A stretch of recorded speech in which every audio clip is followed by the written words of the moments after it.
Welcome to the Life After Sugar podcast. The podcast that's not just about sugar, but about your relationship with it and also with food and especially with yourself. So if you want to discover your life after sugar and hear inspiring stories from all kinds of people who also cut out sugar in their way, at their pace, for their own reasons, this is the podcast for you. Because when you take away the sugar, you can finally discover the real sweetness in your life.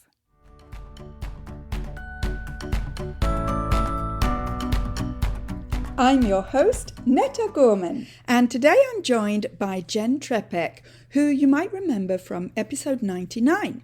Jenn is a health coach who has just released a new book called Uncomplicating Wellness, and that spoke to me because life after sugar is also all about simplifying life in general.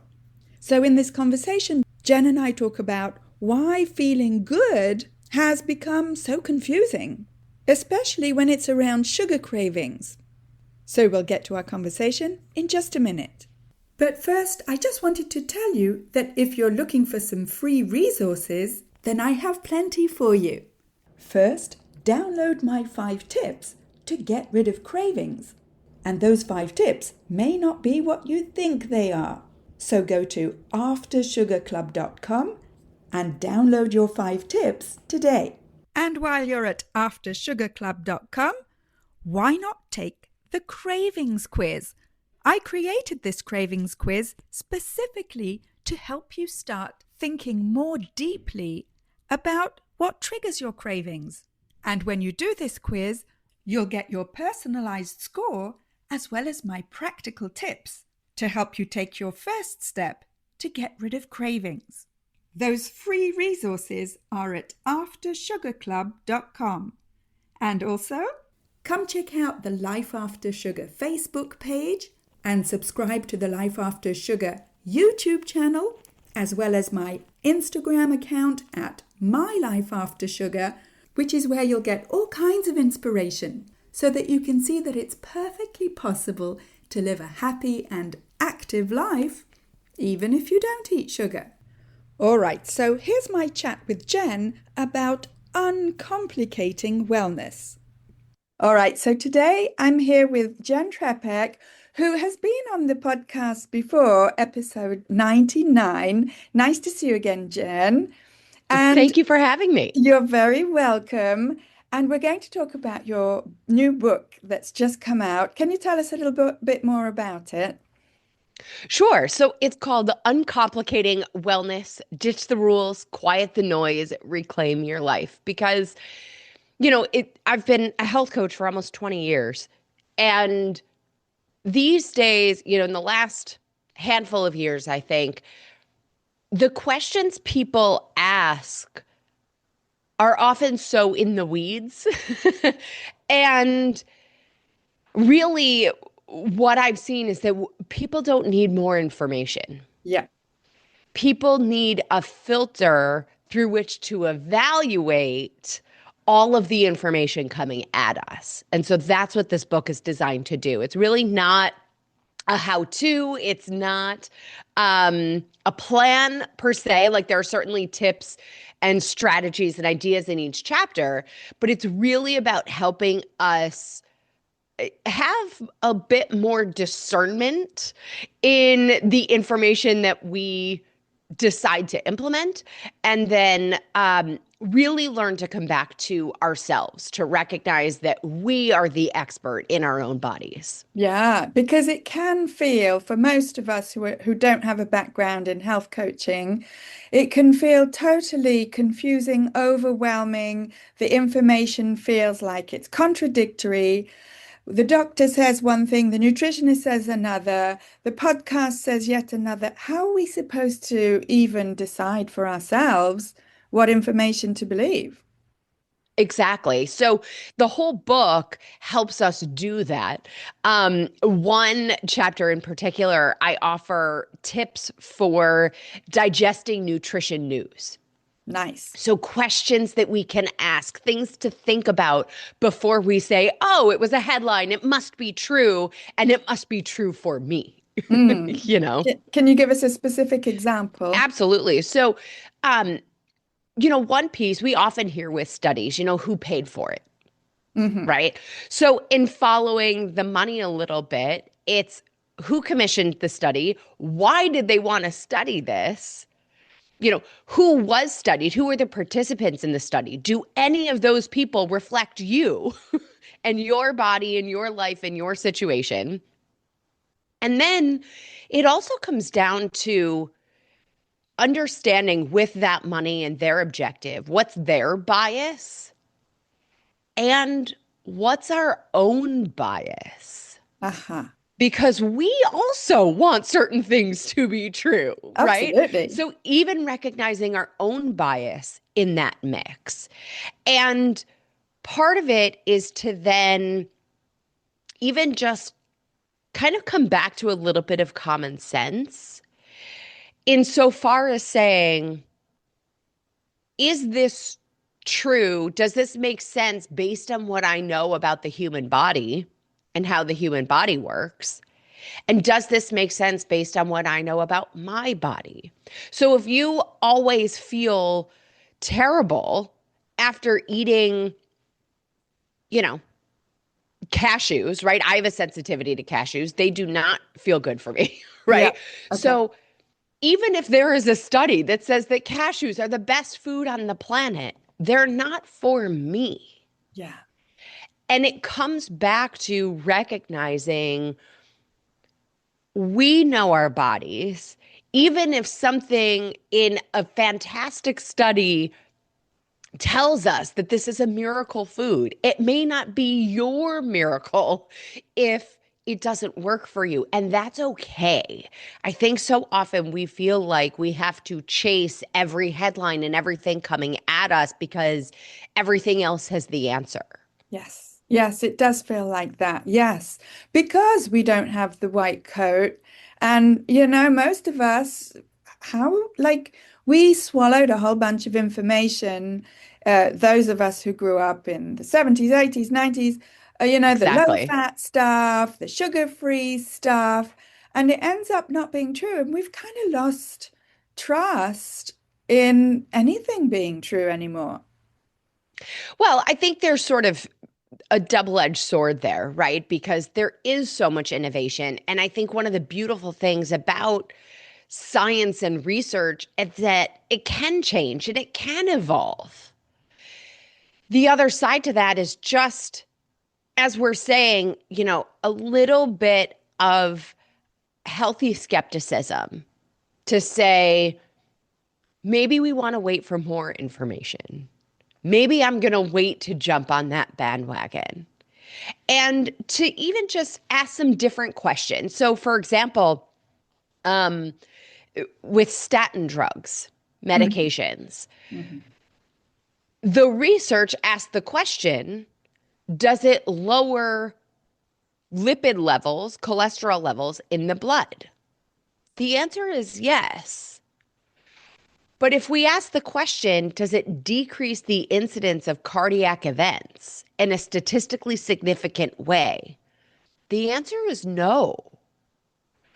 And so sometimes it's just about asking different questions and being willing to push back a little, which can be super helpful. And that doesn't have to mean throwing everything out the window either.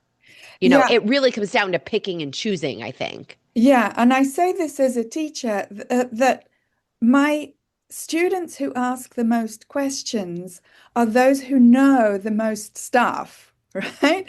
Those who don't either understand the course content or what's going on will not dare ask questions because they don't actually know which questions to ask. So it seems like a bit of a vicious cycle where to ask the right questions, you already need quite a lot of information and knowledge. And it's like to get that information and knowledge, you need to ask questions. But you see what I mean? So it's like knowing how the body works, for example, to be able to ask the question is what, well, first of all, what is cholesterol in this particular case? How important is it? How necessary is it? And why are we looking to lower it in the first place? Like, is lowering it actually a good thing for everybody or just for some people? Is that there's a whole bunch of questions that we can't really get to answer if we don't already know the information to be able to ask them. Yeah, I think certainly there are some pieces to that. And we can also look at a study and say who we can look at who the participants were. We're both, women. I think that's a big thing to say. Was this study entirely on men? Was it mostly on men? Hmm. How long was the study? Right? If it was for a month or even a year, depending on, what it is, might it make sense to look at it for longer for you to feel comfortable? Hmm. you know, And it comes back to that individual piece of everybody really deciding for themselves and being okay deciding for themselves. yeah, that's the bottom line is having like that self-confidence that really only comes from education, I would say. But again, we're in this kind of vicious cycle. And also, I've read that the methodology used in many, many nutritional Yes. studies is questionable in the sense that they often rely on things like questionnaires asking you, how often did you eat this in the last year, or something silly where I don't even remember what I ate yesterday, you know? Right. Exactly. Yeah, the methodology, we talk about that in the book too. And it's a lot of studies rely on self-reporting. And we are, and I say this with all the love and compassion in the world, but we are not necessarily um, the most accurate when it comes to that self-reporting. Memory is one thing, but even that idea that there's a should and following the instructions or what we think is desirable or recommended or whatever, the case may be, and trying to please in that self-reporting.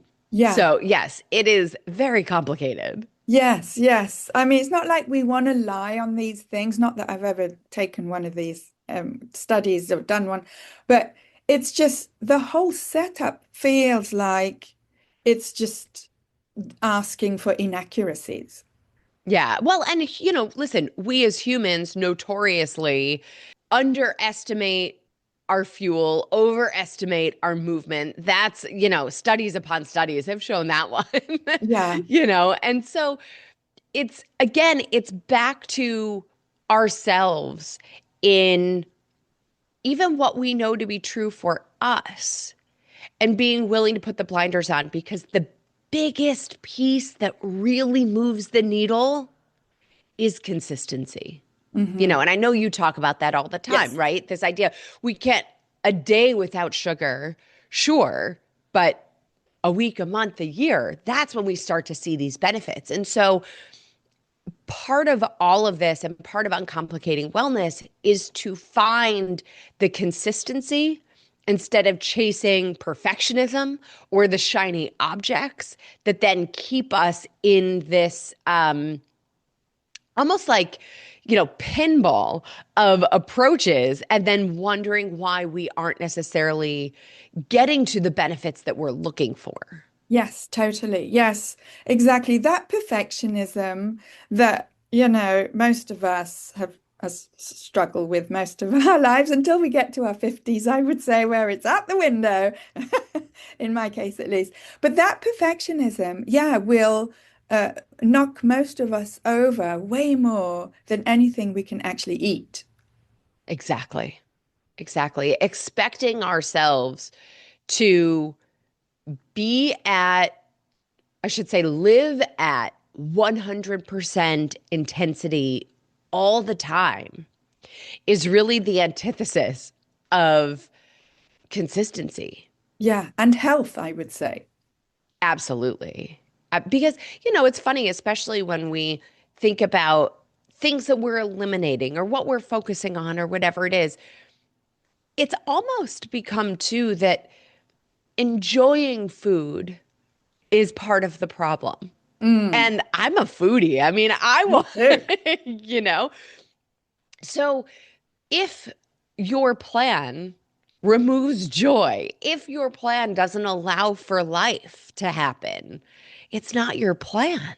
Yeah, yeah. And if you see it in terms of a plan as well, it seems to me, that it may feel restrictive for someone like me. Yeah, absolutely.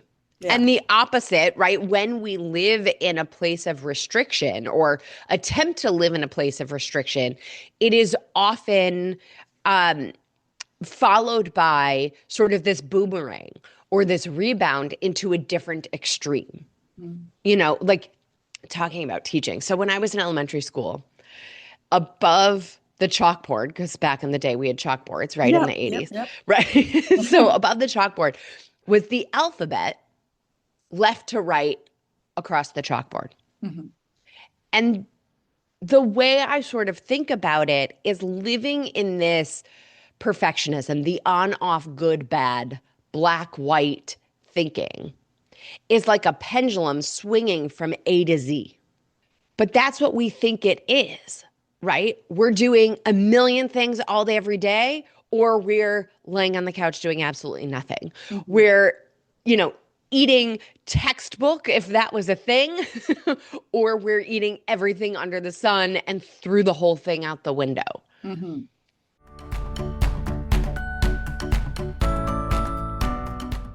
I want to take a quick break to say that if this is your first time here, then welcome and thank you for listening to this podcast. And whether you're new or a regular and you haven't yet rated or reviewed this podcast, could I ask you to scroll down and tap on the stars to rate this podcast and also to write a short review to let me know how this podcast is helping you in your life after sugar.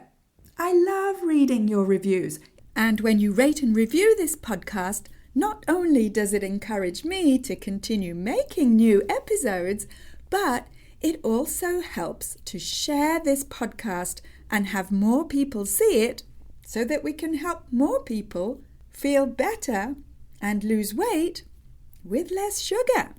So again, thank you for rating and reviewing this podcast and for spreading the word about sugar.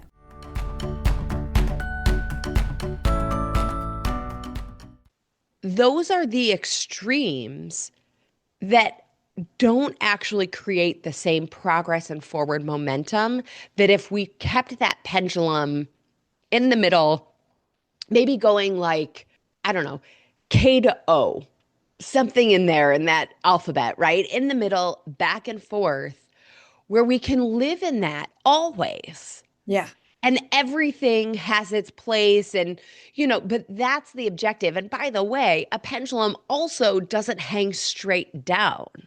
True. It's not necessarily about finding that black and white perfectionism in the middle either, Mm. right? Yeah. It's this little bit back and forth, bob and weave as we live our lives so that we can be well and be happy and live long, vivacious lives. And even to say be well and be happy, we all have to and get to decide for ourselves what that means too. Yeah. Yeah, exactly. And this podcast, our conversation is about food and especially sugar, which I don't actually count as a food. But it ends up being about how you live your life or how you want to live your life. Exactly. And so it goes much deeper than anything that's on your plate. Yes. I was just wondering in your book whether you talk about the whole issue of sugar and, moderation and that kind of thing. Yeah. So in the book, we talk about, nutrition and those choices, excuse me, as one piece of the puzzle. And so, really, when it comes to wellness in life as a whole, certainly our health, it's not about any one piece being the be all end all. It really comes down to a handful of things to ensure that are part of our day every single day. So, yes, the nutrition piece. We also talk about sleep and stress, movement, hydration, and connection. And it's all of those pieces that are really imperative for us to live our healthiest, happiest lives. And so I am with you on the sugar, right? It has become pervasive. And then now, I'm in the US. We have hundreds and hundreds of names for sugar and sweeteners and alternatives that, that alone could be an entire book and life study. Totally. But the piece that I really like to focus on here is putting all the parts of the puzzle in place, because we can put that one puzzle piece in over and over and over. If it's at the expense of the others, we're still leaving something on the table. Yeah. So, how can we uncomplicate our relationship with sugar? Yeah, nothing like a loaded question, right? I Me? think, no, No. right. It's funny. I think so often we have these cravings for sugar and we believe it's some sort of moral failure. Mm-hmm. We make it mean something about us as people. So I think uncomplicating that relationship to sugar also comes down to understanding the physiology, that so much of our cravings is chemical in the body. Yes. There are genetics involved in our nutrition choices. There are certain genes or gene variations that have us craving sweet or bitter or, right, different flavors. So recognizing that there is a piece of this that's biochemical on that front. Now, having said that, just because it's genetic doesn't mean we're doomed, right? We also talk about Right. epigenetics, Yes. which is essentially how we live our lives and how that interplays with our genes. So we can actually turn down the volume on those genes based on how we live our lives. So the most wonderful news is that we're not doomed, even if we have those genes. Yay. And to recognize that the things that we do every day can make a tremendous difference. And then one of the things I talk about all the time is that often our sugar cravings are directly connected to under eating other nutrients. So again, we sit here and go, oh, what's wrong with me that I can't not want the cookie? And what I find with my clients over and over and over, and we see it in, research as well, when we focus on food in the first half of the day, protein especially is connected to those sugar cravings. So if we're under eating protein, we are typically craving sugar. And so if we can learn to understand that cravings are one of the ways that the body communicates with us, that understanding what might be meant by the sugar craving, then we can start to be on the same team as our body and say, okay, I understand. Let's experiment with what happens if I eat this protein packed breakfast and I'm not on a blood sugar roller coaster all day long. What happens to those sugar cravings then? What happens to our capacity to be around a plate of cookies if we are nutritionally nourished? Yes. And we have had movement in our day and we are not dehydrated and all of these other things. All of a sudden, well, seemingly all of a sudden, what felt like something so beyond us is really just chemistry. Mm. Mm. And I found for me, when I learned that, when I started to understand some of this, it felt like the weight of the world was lifted off of my shoulders. Like there's nothing wrong with me. Yeah. Of course, that's what's happening because The body is always doing exactly what it's supposed to do. Our job is to say, well, why is it that that's what the body thinks it's supposed to do? So, why is it that the body thinks what it wants right now is sugar? Hmm. Yeah. Why is it that that's what I'm always craving? Okay, then we can start to understand and unpack it and be on that same team as the body and work with it to understand versus always trying to fight against it and feel like we're trying to, white knuckle it through our lives. Totally, absolutely, yes. And it feels like these sugar cravings that so many people struggle with, that I also struggled with all my life Yeah. until my mid 40s, I totally get it. It feels like once we stop feeding those cravings, they actually go away of their own accord, but it just feels impossible because a lot of people, myself included, really want to believe that you can get rid of sugar cravings and continue to eat sugar. It's so interesting. So, this even comes back to the microbiome.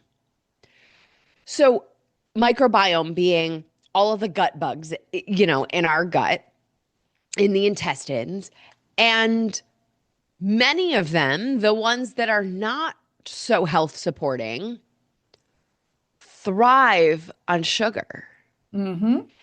And so, a lot of times, what we experience as our own craving can be those bacteria craving that sugar.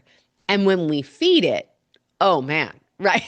Right. They want all and more. And, so then we say, now that's not to say that we may never eat sugar ever again. It's really just about understanding, okay, I have this. And having this also means I'm potentially choosing some time afterward where I'm starving those gut bugs again, Hmm. where we're working toward, um, feeling more energized and not having that happening in our day.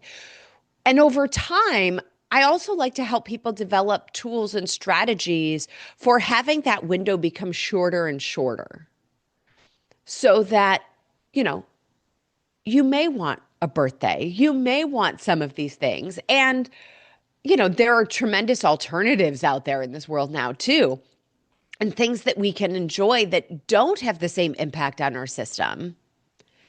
But then we get to make all these choices from a place of intention Yeah. versus feeling like all of these things are happening to us. Yes. Yes. That's an awful feeling. I remember it well, feeling like powerless with Yeah. cravings, with sugar, with certain types of food. And this feeling of personal power, empowerment that I talk about a lot, this that Yeah. I call freedom from cravings, is just amazing because not only do we feel free, it's off our radar, these cravings, but we also feel, yeah, powerful. Yeah. And it's so interesting because it's the empowerment, but then also what comes from that too. I mean, the mental capacity that is opened up when we are not constantly thinking about whether it's what we're going to eat or when we're going to eat or what we had or trying to, I remember the days of mentally rehashing every single thing I put in my mouth today, yesterday, the day before, in order to figure out what I'm having at the next meal or whatever it is. Exhausting. It is. And what we're able to focus on and have space for in our brains, in our lives, and all these things is so magical. Yeah. There's so much more. And that once we're there, once we see everything that is possible, some of those other things have a lot less appeal Mm. because then we fully understand what we're choosing between. Yes, yes, totally. Yes. Yeah, I call it getting sugar off your radar, cravings off your Yep. radar, so that you're not spending any mental energy thinking about it, or trying to control it or trying to white knuckle things. It's just not, you just don't think about it. Yep, exactly. And I think, protein, micronutrients play a huge role in shortening that learning curve and making that happen faster and easier so that we can get to that place and experience it. Because really, until we experience the other side of that, it's Mm. very difficult to wrap our heads around. Yeah, yeah. And in your personal experience, professional experience, can Yeah. we get rid of cravings and still continue to eat sugar? I think it depends what kind of sugar. Hmm. But the truth is, you know, it creates more of the desire for itself. So, we will each find what that threshold is for us and what that type is for us. So, for example, there are so many things now made with date paste instead of refined sugar or other things. For some people, that does the trick. For other people, the fact that it's a cookie, even though it's made with the date paste, still keeps them in that place mentally of saying, I had a cookie, I'm ready for the next cookie. Right. And so it's very individual in terms of what that threshold is and what our tolerance is, even for some of these other alternatives, and what they're made into, right? So, you could potentially have the date paste in, a protein ball, and it doesn't impact us the same way as the date paste that's formed into a cookie. Yeah, makes sense. Yes, yes, absolutely. And, it's a sliding scale or the pendulum that you were referring to before, where, as you say, Exactly. there's no one size fits all for 8 billion people on this planet, surely. And so for someone like me, sugar's off my radar, partly because I've lost the taste for any type of sweetness. In fact, I dislike sweet tastes now, which is still strange to me after 10 years. But, I don't look for it. I don't try and find alternatives because I don't actually like the taste. But someone else could be completely different. Exactly. And I feel, recognizing that is also part of this empowerment so that we're moving away from that place of judging ourselves of what's wrong with me that I still want those things, or what's wrong with me that insert the blank, right? And there's Right. nothing wrong with you. We Exactly. are all a work in progress, learning and growing and evolving. And I also think that's part of the beauty of life and learning and the human body, Yes. because the human body evolves and regenerates and learns. And we can keep figuring it out and keep experimenting. And that's really what it is. It's just all an experiment to play and see how we feel. Yeah. And that in itself, I think, is uncomplicating your own life. Absolutely. Great. Absolutely. How can Yeah. people find your book?